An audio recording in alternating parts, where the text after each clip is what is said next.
This video was not made to kick you while you're down. If you are here, you probably already have the critical thinking skills that we've been talking about. People without them don't tend to go looking for this content. You're likely just as furious about all this as we are, and I see you. But the international community is exhausted, and what's happening now is affecting our economies, our alliances, our daily lives. This stopped being your problem a long while ago. The rest of the world doesn't hate the US. It is looking the way a family looks at a loved one who has been destroying themselves with drugs for years. You warned them, they told you to mind your own business. You tried to help, they took that help and kept destroying themselves. At some point, you stop waiting for things to change. You grieve what you thought they were going to be, you protect your own household, and you hope distantly that one day they will find their way back. But you have stopped betting on it. Please try to understand that. The tradition of Festivus begins with the airing of grievances. I got a lot of problems with you people. So let's be specific about why the international community is done. Your dysfunction doesn't stay at home, it travels, and we are done being polite about it. So, now we know how the US got itself into this mess that it is currently in, and many Americans, finding themselves in this most difficult of moments, are looking to the international community for the support and finding precious little of it. Assuming, because critical thinking was never your strong suit, that we are simply unsympathetic, that we don't care, that we've abandoned you. And if you had been taught to think critically, you might have worked out why the support has dried up. We have spent this entire video being measured and fair. We have explained the structural causes, acknowledged the systemic failures, and been careful to separate the American people from the American system. We're going to settle that aside now, because the international community has a few things that it wants to tell your narcissistic personality of a country. And it's about time that you heard the truth in a manner that a majority of you can process. Emotional, at volume with no nuance. Buckle up, buttercup, we've got a few things that we need to get off our chest. You manufacture your own crises, perform victimhood about them, and call it everyone else's problems. The manosphere, the red pill crew, the climate denial industry, cancel culture, the incel movement, hustle culture and the self-made myth, the anti-vaccine pipeline, the do-your-own-research movement, the privilege framework weaponizing so your identity determines the validity of everything you say, the self-diagnosis culture, QAnon, academic postmodernism, the idea that objective truth is how a construct, the everything is racist framework, the purity test culture where ideological perfection matters more than the actual outcome, the prosperity gospel, performative activism, changing your profile picture instead of changing anything at all, the stolen election industry, the crisis actor conspiracy, the sovereign citizen movement, the prepper and doomsday movement, the outrage economy, flat earth, the I'm being persecuted because I identify as every letter under the fucking alphabet, the wellness and radicalization pipeline. Every single one created in America by Americans serving the same damn purpose, to play the victim so the individual never has to look in the mirror, never has to take accountability or to have any responsibility. And we know you love playing the victim because from the outside it looks like a sexual compulsion. You genuinely cannot help yourself. It's like playing the victim makes you fucking horny, which makes sense coming from a nation that manages to wriggle its way out of every fucking form of accountability from everything that it has ever done, including every fucking war crime, which is a very long list. That is the whole video in and of itself. Your children have been getting shot for decades at schools. Over 400 school shootings since Columbine, and you have done nothing about it. And after all of that, a bunch of your people and your politicians actually had the balls to tell Australians that we were pathetic for giving up our guns to save our people, when you morons can't even pick up a damn book about how another country solved its problem, because that might make you less of a man. Now your billionaires are sniffing around our politics trying to undo the gun laws that saved our children. Maybe you should pull all those school shooters into your military, because they seem to love the victim mentality and the bloodlust, so they fit fucking right in.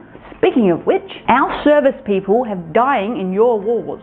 Here is something the international community has understood for a very long time that America doesn't seem to recognize. You are the typical cliche of a schoolyard bully. When everything is chaotic and painful at home, rather than deal with it, you go out and throw your weight around the playground. You start fights that aren't yours to start, you blow shit up, you make yourself impossible to ignore. And then, when the playground hits back, and September 11 was the playground hitting back, Americans are genuinely shocked. Genuinely could not understand why anyone would want to do that, because bullies never see themselves as bullies, do they? Your country starts all these bloody wars, often just for shits and giggles or for profit or for geopolitical vanity, rarely out of any genuine necessity, even though that's what they tell you, and then pressures our government into sending our troops, many of whom come home in boxes. Then your government turns around and says that our dead soldiers meant nothing but yours were war heroes. And yes, why the public didn't start the wars, you are constantly kissing the asses of those who signed up to be part of it, even though they knew that your government always does this, and it's never about defense, so you can't blame the just following orders. Meanwhile, the military worship continues, no one asks questions, there's no pressure on the government to stop it, meaning that more of your people die, more of our people die, more innocent people die. That is on you as individuals. Stop kissing asses and start asking questions. Or do you honestly love the murder? Because from the outside, that's exactly what it looks like. You exported your dysfunctional religion. The prosperity gospel, God rewards faith with wealth, and your poverty is your spiritual failing, and your pastor's jet is divine favor, is an American theological export now bleeding communities dry around Africa, South America, and parts of Southeast Asia. People who cannot afford medicine are giving away money because the American train operator told them that God was keeping score.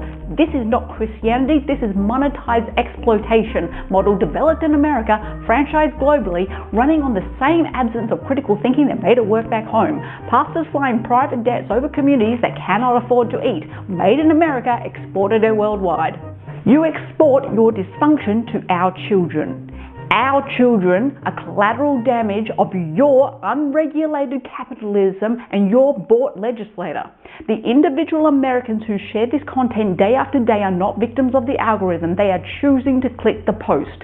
Our kids did not go looking for this. It was pushed on them. The 13-year-old girl in Melbourne did not search content telling her that she was worthless. It found her. A 15-year-old boy in Leeds did not seek out the pipeline to loneliness, to misogyny. It was recommended to him step by step because that is what the engagement metric rewarded. A 12-year-old in Lagos did not choose anti-vaccine conspiracy theories. They arrived in his language, targeted to his age group, because the algorithm optimized in California decided that his attention was worth more than his health. And then there's the therapeutic language export, and this really fucking gets me. America took genuine clinical concepts about trauma and mental health and exported them via social media, stripped of every bit of clinical context, and now they are being used by teenagers every year as a weapon against accountability. A teenager in Brisbane is triggered about being asked to clean their room. A teenager in Dublin is traumatized by a deadline. A teenager in Johannesburg has declared that their best friend is toxic for disagreeing with them one fucking time. Valid concepts developed to help people process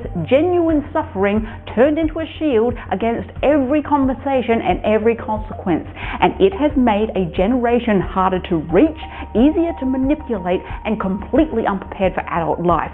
That arrived through their phone, from America, pushed by American content creators. Andrew Tate, Alex Jones, Josh Rogan, and behind them thousands of smaller American creators yelling into their phones like unhinged robots desperate to seek validation from strangers, who in turn pile into their comments and start screaming, also arguing about that they are absolutely right. Shocking update to all of you, no one has ever changed their mind from an argument in the comments section. Not once. What it does is keep everyone furious, keep the algorithm fed, and keep the content coming. By the way, that 48 hours that US got kicked off TikTok was the best 48 hours our feeds have seen in years. We still talk fondly about it. And now, those same tech giants want to do it all again with AI. The same companies that built the platform, suppressed the research, and thought every regulation has handed our children's mental health over to the engagement algorithm.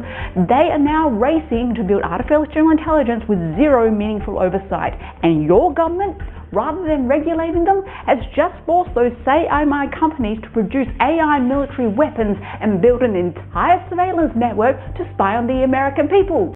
Not every American, but always an American. And it's not just online. The international community has developed a fairly reliable instinct. When someone does something genuinely unhinged or deeply offensive in public in another country, in a place where it's not theirs, it gets filmed, it goes on social media, the international community takes one look and says, definitely an American, and we are right most of the time. The loud one demanding a manager at a restaurant in Paris, the one desecrating a site in Bali, the one screaming about their rights as a public servant in a country where those rights were never promised, caught on camera, exported globally, filed under why we have complicated feelings about this particular nation. Those are just the ones that got filmed, not to mention the American screaming at a sales assistant in Japan for not speaking English, the American tourist telling someone in Stonehenge how everything is better in the US.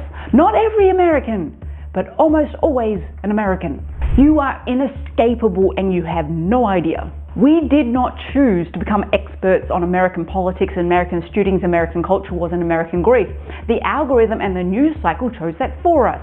We know about your city names, your political figures, your school districts. We know more about your daily life than we do about our own neighbouring countries, because the American content is in every feed, every platform, every single day without a break. Your police shootings, your elections, your poverty, your outrage, relentless and inescapable, and we had never signed up for it. And here's what makes it genuinely infuriating: a significant chunk of the American population has no idea the countries that are watching this video even exist. You are everywhere in our lives and we are nowhere in yours, and still the people point the cameras at us from countries that they cannot locate on a fucking map to explain how we should handle our gun laws and run our democracies. That is not an algorithm, that is a choice, and that is a choice made with the confidence that only comes from never having been told, not once in your life, that your opinion is worthless.